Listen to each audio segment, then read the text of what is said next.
today's ganap nga, ay umalis nga kami ni Bebo patungo nga sa lagi ko nga pinupuntahan dito sa Japan. Pero bago ang lahat, hindi ko muna nga sasabihin sa inyo kung nasaan nga kami sa party ng Japan ngayon dahil kumain muna nga kami dito sa McDo. Alam nyo ba ang kububuhang nangyari sa akin nung araw na yan? Naiwanan ko lang naman yung cellphone ko sa McDo. Buti na lang nung binalikan nga ni Bebo, andun pa. After nga namin kumain, ay naghanap lang kami ng mga locker kung saan nga namin pwede iwan yung mga maleta na bit-bit namin dahil mamamasyal nga kami ngayon. Sa bawat mga train station kasi, meron silang mga locker kung saan mo nga pwede iwan yung mga maleta nyo. Maiwan na nga namin yung mga luggage na dala namin, ay nagpunta na nga kami dito sa baba para nga sumakay na nga kami ng train. Bilis nga lang yung naging biyahe namin dahil malapit lang naman kami sa pupuntahan namin ni Bebo. Alam nyo ba guys, na yung pupuntahan namin ngayon ni Bebo ay nakapunta na nga ako doon, pero ang kaibahan lang ay mag-isa lang ako noon. Sabi ko naman sa inyo, tuwing nakakakita ng bendo machine tong si Bebo, bumibili talaga siya ng kung ano-anong mga drinks at sabi niya nga sa akin, sana daw palagi daw may ganito sa Pilipinas. Pagod na nga kami ni Bebo sa kakalakad namin dahil sa buong tour nga namin dito sa Japan, wala kami ibang ginawa kundi lumakad, umakyat ng hagdan at kung ano-ano pa. Finally, nandito na nga kami sa Osokanon. Ito nga ay isang temple kung saan ito nga ay dinadayo talaga ng mga turista. Kung babalikan nyo nga yung mga nakaraang vlogs ko, ay nagpunta na nga ako dito at napakarami talagang bilihin dito sa Osu. Bago nga ang lahat, nag-aya nga si Bebo na magpunta nga muna daw kami dito sa Syria kung saan ay 100 yen lang talaga lahat ng bilihin dito. At ang 100 yen nga dito ay nagkakahalaga ng 38 to 40 pesos lang sa atin.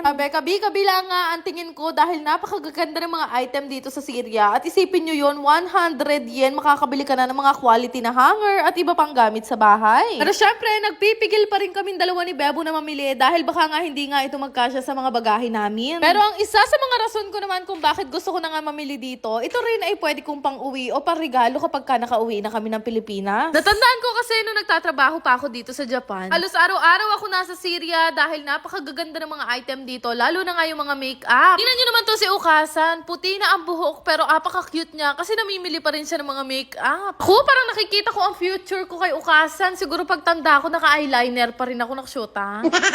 Nagbayad na nga tong si Bebo at ako naman ay naglilibot pa dito sa gilid at nagtitingin kung ano pa nga ang pwede kong iuwi. Sabi, sobrang sulit nito dahil lahat ng yan ay nagkakahalaga lang ng 39 pesos sa atin. Sabi, no, sana nga one time magkaroon din ng Syria sa Pilipinas. Kapamili na nga kami ni Bebo dito sa Syria ay inalagay na nga lang namin lahat ito sa plastic at after naman noon ay lumabas na nga kami para malibot pa nga namin yung buong Osu. Kabila nga ang mga paninda dito kaya naman itong si Bebo hindi na napigilan na pagtingin sa mga sapatos na talaga namang makakamura ka. Hindi ko na nga na-videohan kung anong sapatos yung nabili niya dyan. Pero after noon ay sinabi niya sa akin, dalhin ko daw siya sa mga tindahan ng murang cellphone. Dandanda ko nga nung vlog ko to nung mga nakaraang taon at nakakatuwa kasi ang dami talagang na-amaze. Sino ba namang hindi ma-amaze sa halagang 550 yen o 200 pesos lang sa atin, pwede ka na nga makabili ng cellphone. Bigla nga si Bebo dahil sabi niya baka daw makabili siya dito ng napakaraming cellphone at ipamimigay nga namin yun sa mga kamag-anak namin. Iba't ibang mga brand nga ng cellphone na makikita mo dito at hindi lang naman cellphone ang meron sila dahil meron din sila ng mga tablet na talaga namang napakamura lang at gumagana pa. Hindi ko nga alam kung ano ang pipiliin ko dyan pero lahat talaga ng ma-check namin ni Bebo ay pwede pa talagang pakinabangan. Siyempre dahil mga second hand nga to, yung iba dito ay may mga defective na o may mga sira na. Kanya-kanya na lang talaga ng hanap. Kaya nga nitong mga nakikita pa namin ni Bebo, talagang kanina pa kami naghahanap dito dahil napakamura nito guys. Sa halagang 300 pesos pwede ka na magkaroon ng cellphone dito. Ito namang mga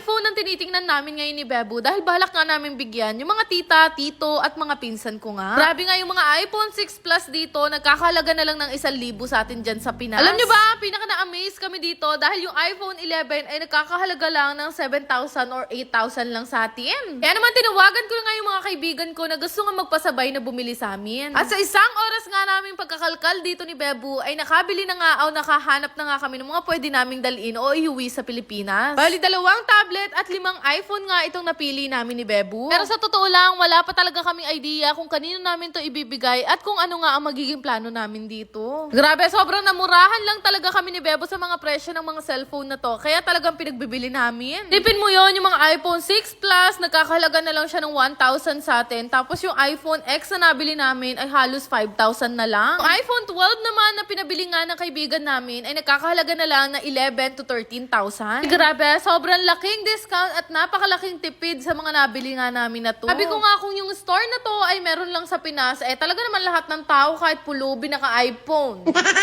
Pero dahil madami-dami nga itong mga pinagbibili naming mga gadget, ito nga ay binabalak din namin ipag-giveaway sa mga followers namin. Ani naman namin itong napakaraming mga cellphone na to, kaya naman kung gusto nyo rin manalo ng libreng iPhone sa amin, eh i-share nyo lang tong vlog na to at syempre kailangan naka-follow kayo sa akin. Mamimigay nga ako kapag ka nag 1.5 na ako. Diyos ko, malapit na yun. Sino kaya ang mananalo? Matapos nga kami mamili ng cellphone ni Bebo, ay kumain lang kami saglit at after naman noon, ay inaya ko nga siya na maglaro ng claw machine. Mula kasi nagpunta kami dito sa Japan, talaga naman na-addict ako sa paglalaro nito. Kaya naglalaan talaga kami ng budget kapag ka nagpupunta nga kami sa laruan ni Bebo. Ito nga ang isa sa mamimiss namin ni Bebo kapag ka umuwi nga kami ng Pilipinas. Natapos na nga kami maglaro ni Bebo, ay inaya ko na nga siya kumain ng ramen dito nga sa palagi ko nun kinakainan sa Sugakiya. Sobrang mura lang kasi nung ramen na to at ito nga isa sa pinaka-favorito kong kinakainan noon. Uwi na nga kami ni Bebo nito at iniisip namin, sino kaya ang maswerteng mabibigyan namin ng iPhone? Nakshuta?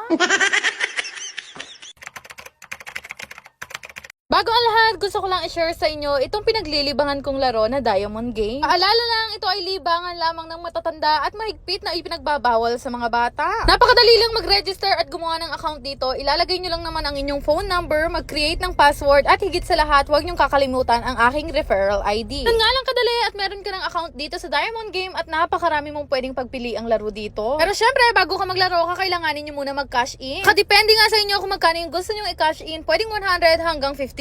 After nyo mag-cash in, ay pwede na kayo mamili ng laro na gusto nyo laruin. Meron nga bagong laro dito na sinubukan ko nga laruin. Ito nga yung Super Ace. Ay grabe, nung una nga hindi ko pa talaga masyadong mag-gets, pero pipindot-pindot ka lang pala dito, eh pwede ka na nga manalo ng sobrang laki. Pero hindi lang yan, meron pa nga akong isang larong natuklasan. Ito naman yung Fortune Gems na unang beses ko palang nilaro, eh talaga naman napakalaki ng na-cash out ko. Nagulat nga ako, grabe, kasi pwede ka palang manalo ng ganito kabili sa laro na to. Kaya naman nung malaki-laki na yung napanalunan ko, eh naisipan ko na rin i-cash out. Madali lang din naman mag-cash out dito, pindutin nyo lang yung withdraw na makikita nyo sa baba. Kaya kung gusto nyo rin subukan, ilalagay ko na lang yung link sa comment section. Yan lang naman. Salamat!